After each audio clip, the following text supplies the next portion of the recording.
everyone, my name is Kat and I'm the in-house LinkedIn trainer.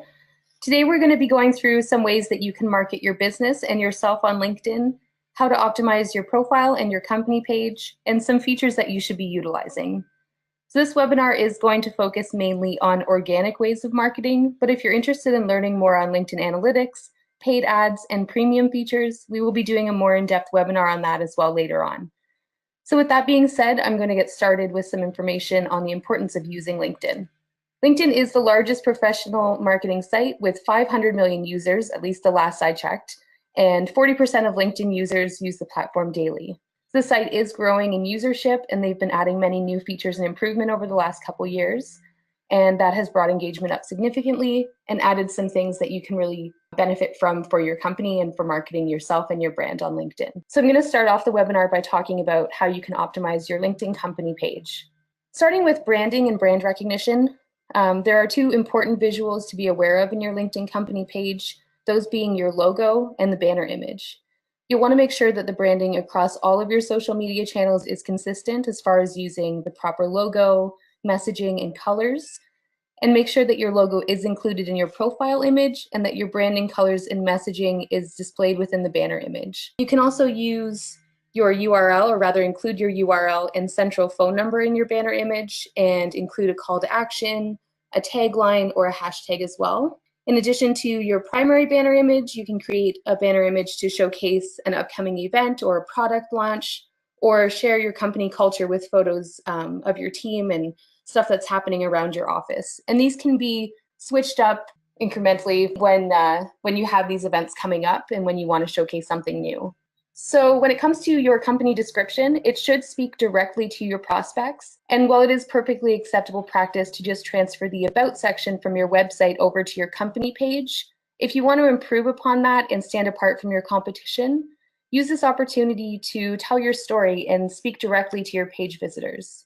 You can include some pain points experienced by your ideal clients, address how you can mend them, and speak to your company's values and expertise in this section as well. So Google will also preview up to 156 characters of your page texts. So it's important to make sure that your description leads with some powerful keywords that best describe your business, your expertise, and your industry focus in this section. As far as the content on your company page updates are where a lot of people do tend to drop the ball.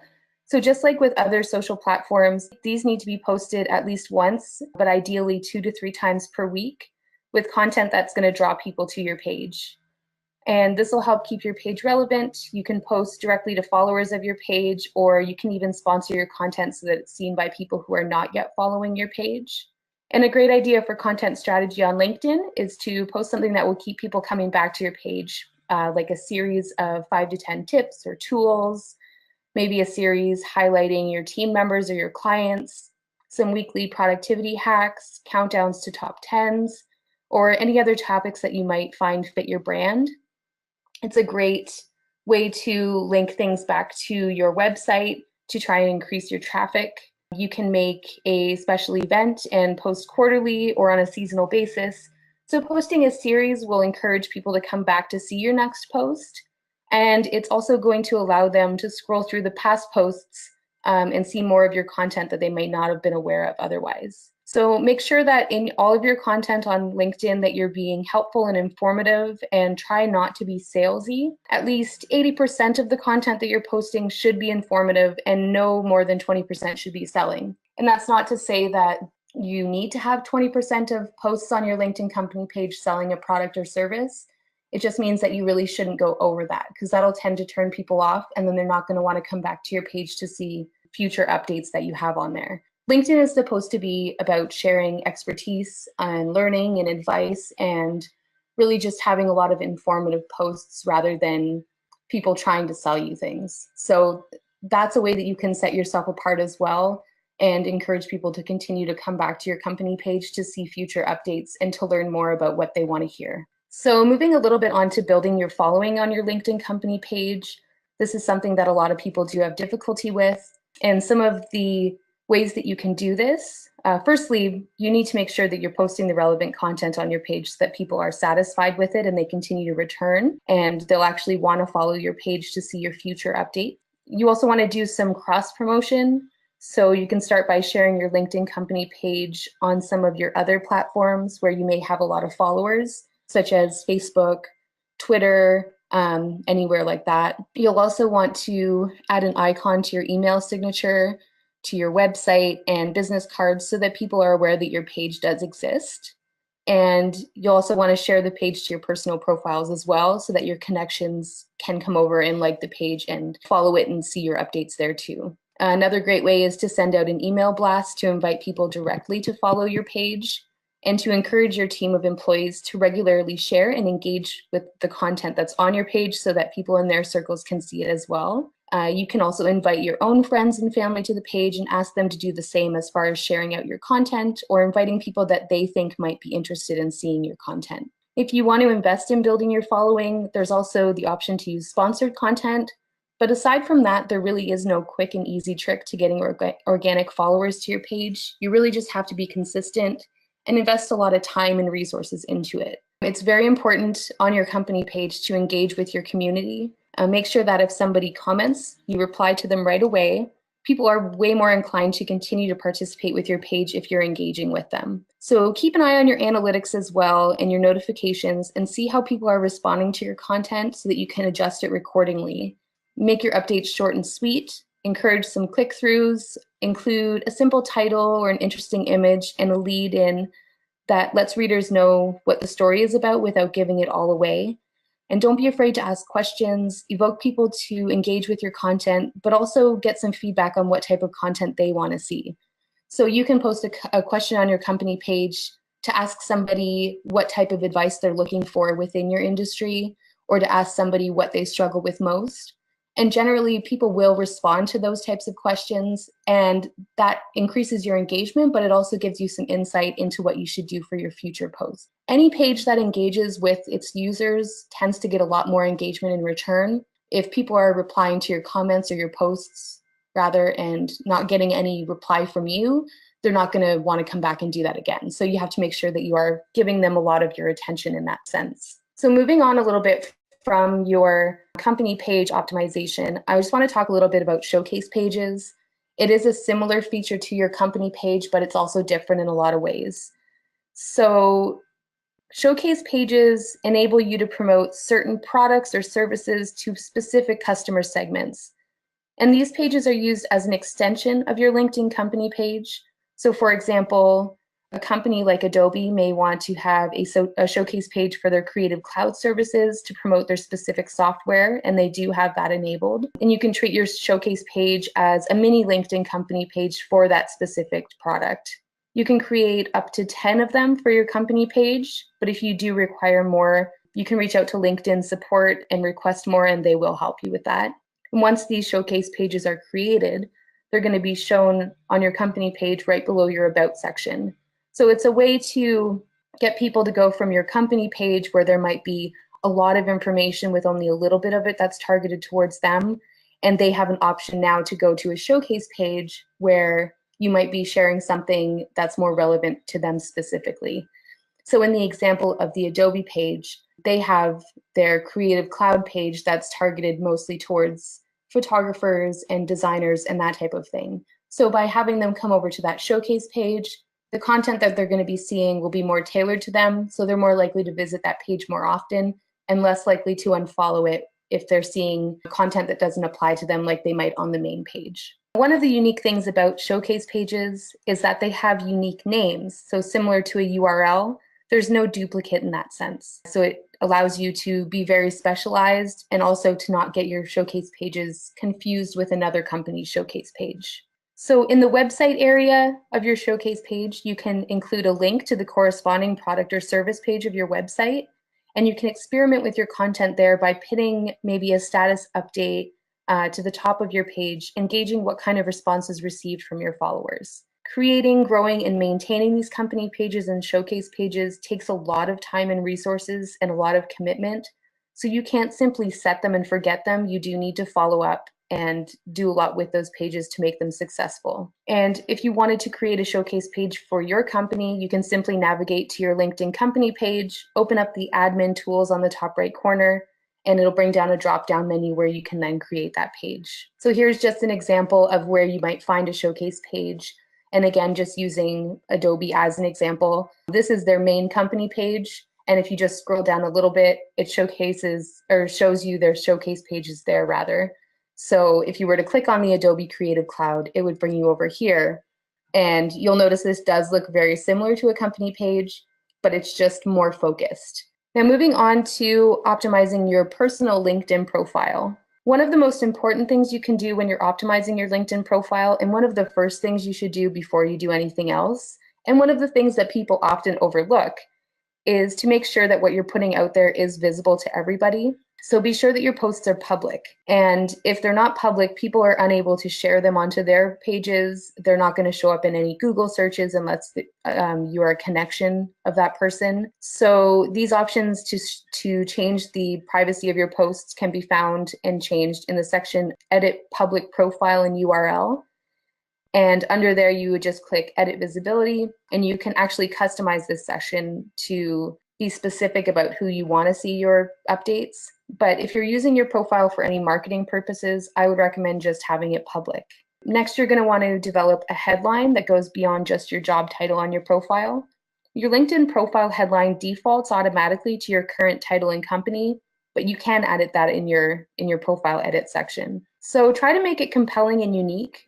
This will be the first thing that people see about you and in your specialty, industry focuses, and what you want to be known for. You can also add some past projects to your profile, accomplishments, awards, some volunteer experience, any courses that you may have completed, and anything that can really enrich your profile and show that you're experienced and that you have a well-rounded list of skills. You're going to want to use a professional headshot on LinkedIn if at all possible. A lot of statistics show that profiles with photos, and more specifically professional headshots, get a drastically increased number of views. And if you don't have a photo on your profile, people are way less likely to want to connect with you. If you have a selfie posted on your profile, it just kind of tarnishes your image of being a professional. So if you can hire somebody to take a professional headshot, that's a really great investment to make in general for your business, but especially on your LinkedIn profile so that people perceive you as being a professional. So you're also going to want to make sure that your profile is properly linked to your company page. And that way, when people navigate to your company page and click on the list of employees that's shown there, your name is going to show up on that list. This is a great way for people to find you from your company page, and also a great way for them to find your company page from your personal profile. Additionally, if someone is searching for you specifically on LinkedIn, which a lot of people do use the platform to find prospects, they might type in your name as well as your company name to try and narrow the search down a little bit and make sure that they're getting the right person. So having that set up properly will assist them in finding you and connecting with you and building that relationship. So another thing that you're going to want to update is your summary on your profile. And this is where you have really the most freedom to make a great impression on your followers, a great first impression. You'll want to begin your LinkedIn summary with a simple statement about what you do.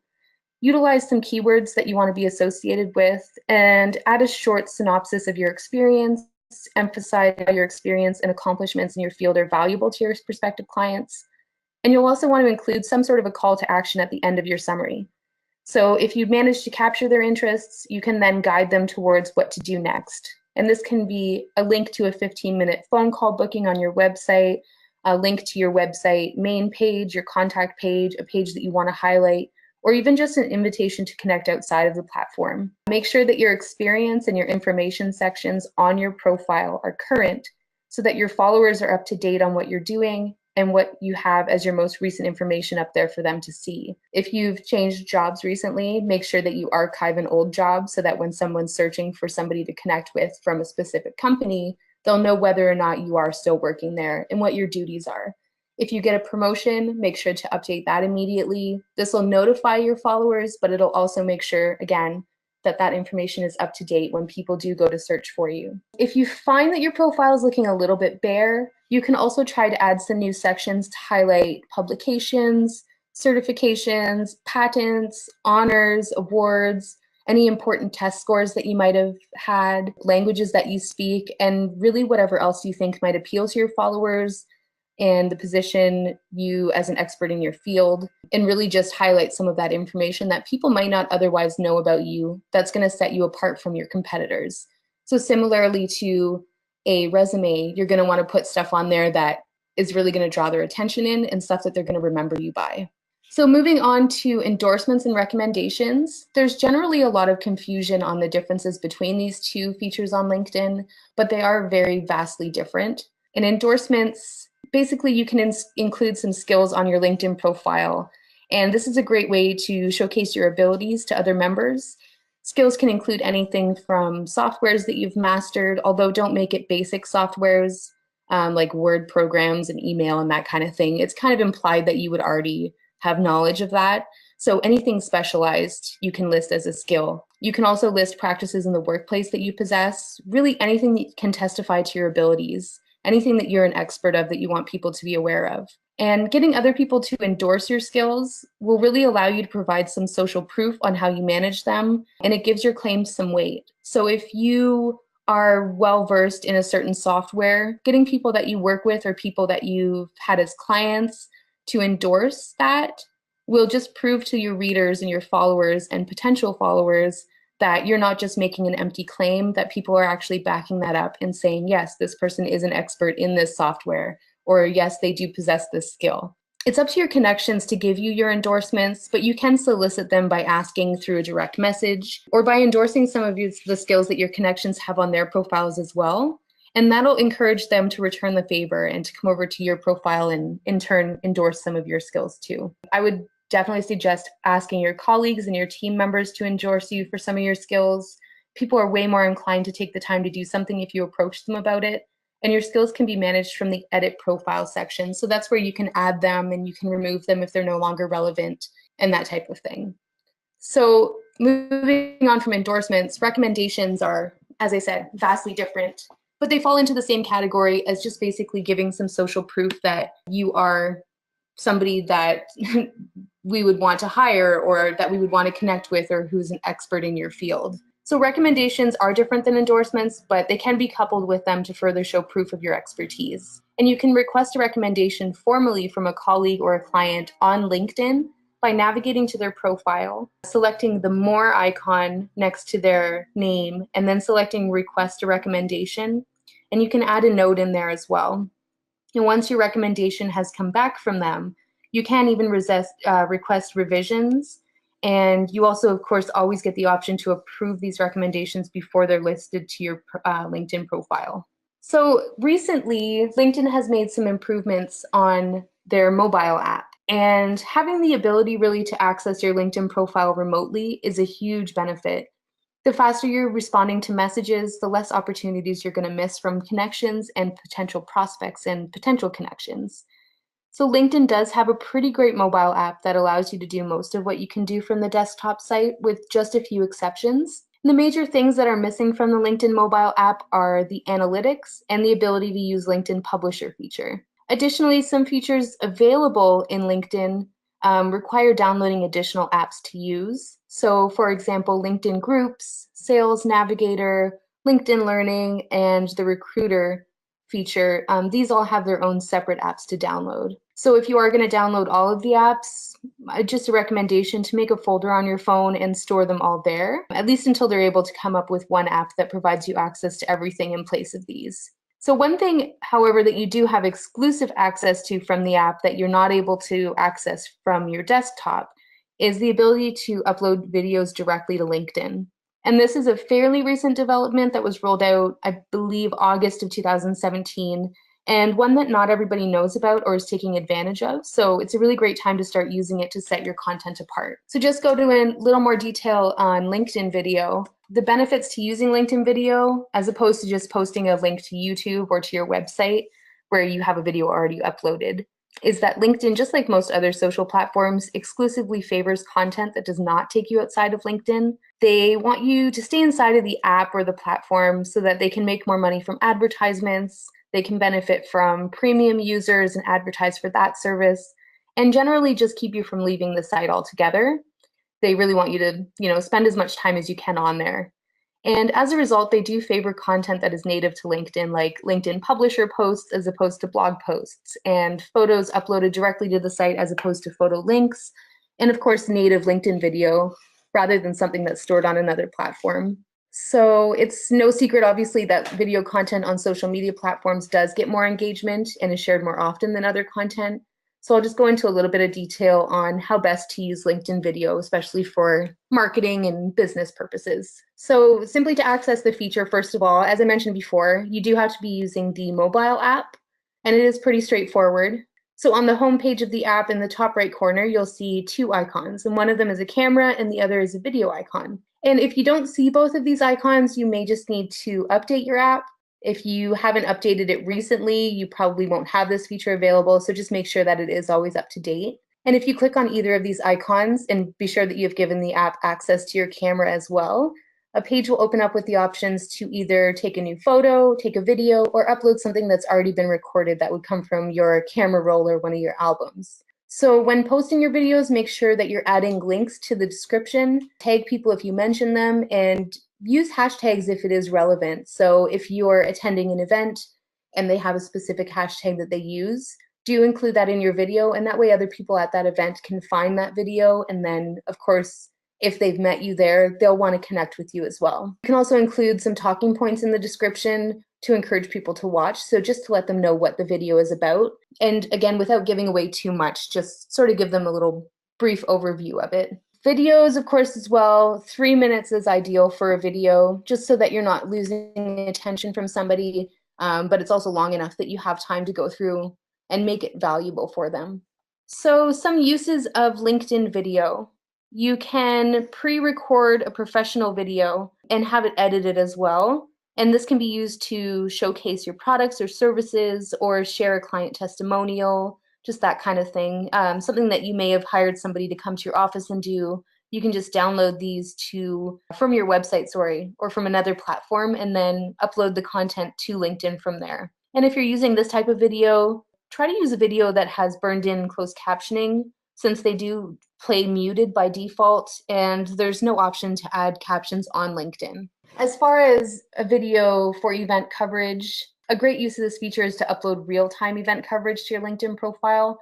So if you're speaking at an event and you'd like to show your followers maybe a little snippet of that, or if you just want to let people know that you're attending, that you're there, maybe start a conversation with other contacts that may be at the same event, show people around with the video and upload it immediately.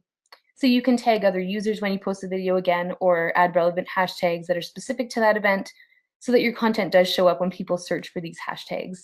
If you want to use a video to share more about yourself, you can upload maybe a short biography, tell your story. People really love getting an inside look into you and your company, and video is a great way to tell that story. So you can even go around the office and introduce some of your team members. Make sure to tag them in your description when you upload the video so they're notified, and they have the option to then share it with their circles as well. Another use might be posting some productivity hacks, some tips, some question and answers, and content that, again, like we said before, would be reoccurring and valuable to your followers to keep them coming back for more and make them more inclined to click on your future videos. Another feature, of course, that you can use is posting some sort of an interview. So if you were to interview a client or maybe a staff member, share their experience with your company and give some social proof to your followers as well. There's really infinite ways to utilize video. So just keep in mind what your viewers may want to see. Always make sure that you're being professional, but don't be afraid to also be personable and share some content that showcases your company culture. You are allowed to have fun while you're maintaining a professional image. Just make sure that you have a plan for your video so it doesn't end up kind of going off the rails and losing focus on what you wanted to cover. Another use as well, is short form videos. So this can be 15 seconds or less, just to show a really quick hack or a product. So maybe if you're doing something every Tuesday where you share, I don't know, a technology tip or something to that effect, or a life hack, just posting that consistently and making it a very brief video will encourage people to click on it again. So moving on past the video section, LinkedIn groups. So you want to be sure to find and join active LinkedIn groups that match your location or your industry, and use them really as an opportunity to share valuable content and to network with other professionals. As far as content goes, try to make sure that you're not selling in these groups or you really won't see a lot of activity. And if you find a need that isn't already fulfilled by a LinkedIn group, you can even try creating a group yourself. Just know again, like we mentioned before about the company pages, that it is a lot of work to build membership, and this isn't the type of thing that you can really set and forget. So you're going to want to send out maybe an email blast inviting people to the group, invite all of your contacts that might find it useful, and really make sure that people are getting a lot of value out of what's posted there. That's really important because LinkedIn groups especially, people don't want to see people selling in there. It's mainly just to position yourself as an expert in your field, keep your name on people's minds, and build some really valuable relationships that you can then turn into maybe prospects or get some referrals from those people down the line. So I'm just briefly going to touch on analytics here. You really want to pay close attention to the data that you're gathering from LinkedIn and adjust your posting schedule and content accordingly. So if you're noticing that posts that you're putting out with certain types of images are getting a lot more feedback than other ones, or if something being posted at 9 a.m. is getting a much better response than something that's being posted at 5 p.m. And this does vary based on your industry, so there's no magic formula. But you want to adjust your posting schedule and your content for the future based off of those analytics. And I would definitely suggest checking in weekly and monthly to see how your posts are performing. There's a lot of different things that influence whether or not people are engaging with a post or whether or not they're seeing it. And that's data that you can gather over a longer period of time, even a few months, even a year, maybe sometimes, just to find out what your audience really is responding to best. And also to make sure that the people that you're targeting are the right people that you want to target and they're in your market, people that might be interested in your services. If you're getting 100 people who are responding to a post, but none of them are people that you want to connect with, then you are going to want to adjust your content. Another way to test effectiveness, of course, is to pin certain posts to the top of your page. And that way, when they go to your page, it's the first thing they're going to see. So you could have a certain post pinned to the top of your page for a month and examine the analytics afterwards and see, okay, 300 people saw this post, but only one person engaged with it. So what can I change about that to make it better? Use the data from your analytics to establish a baseline target and then create some short-term and some long-term goals to work towards as far as getting engagement and getting people to share your posts or getting them to contact you. So impressions, interactions, and engagement, those are three, I think, of the main aspects of your analytics. Impressions are the number of times each update is shown to LinkedIn members. So this is similar to the Facebook reach. This is just how many people have scrolled through their newsfeed or gone to your page and seen this post. It doesn't mean they've read it. It doesn't mean they've clicked on it. It just means that it has shown up somewhere in their feed. Your clicks are the number of people who click on your content, your company name, or your logo. This does not include interactions with your posts. Your interactions, however, are the number of times people have liked your post, how many comments have been left, and how many times it's been shared. And then your engagement is a percentage, and this percentage shows the number of interactions plus the number of clicks and followers acquired divided by the number of impressions. So this is basically a number that shows you the percentage of people who have engaged with your content in some way based on how many people it's been shown to. So some of the benefits of using LinkedIn Analytics for your company. The key to engaging your LinkedIn audience is knowing as much as you can about them.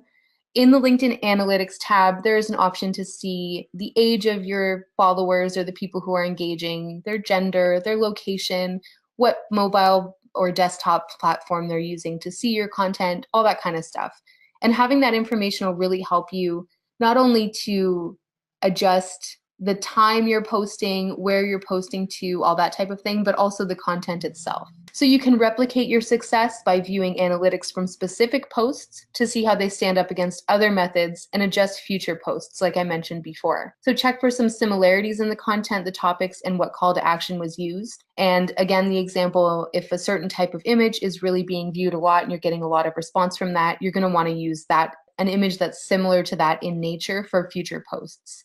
If you have a call to action for people to click on your website and you find nobody's clicking on your website, you're going to want to adjust that call to action as well to get them more interested. Maybe by offering them a free download of an ebook or a discount if they come over to your website right away, or just evoking some emotion from them or letting them know that there's a special offer or something very valuable to them that they'll find by clicking on your website. A great thing about LinkedIn Analytics is that you can really visualize your data. They have a various amount of charts and graphs that allow you to see everything in more than just numbers. And to find out what your demographic is responding to your content and target them via LinkedIn ads, analytics are great to find out exactly who you're hitting now and who you're not hitting, more importantly, so that if you are doing a LinkedIn ad, you're going to know who you want to target with that ad. And here's just a quick view. This page obviously isn't set up yet, but this is just what you might find in a company page as far as your analytics go. So it's going to show you the likes that you've gained in the last 30 days, comments, shares, and follows. And that's sort of just an overview of everything that's happened on your page. And this is the part where you can choose what you want your graph to display. So with whether you want to see impressions, clicks, shares, followers, that social engagement percentage, you can see all of that here displayed in a graph. And obviously this is empty again, but this is going to show your most recent posts and how people have responded to them. And this section is very, very useful as far as targeting your future content. So under update name, it'll just show maybe the title of the post that you shared. It'll show the date that it was shared, how many followers you acquired while that post was up, impressions, clicks, engagement, all of those things that we talked about before. It's all going to show that stuff sort of in a more easy to navigate area. And you can sort those by which post performed the best or which one maybe needed some help and that type of thing as well. So thank you very much for tuning in to this webinar. If you, again, are looking to learn more about specifics to do with LinkedIn ads, any of the premium features and that type of content, we are going to be doing another webinar that goes more in depth to those features.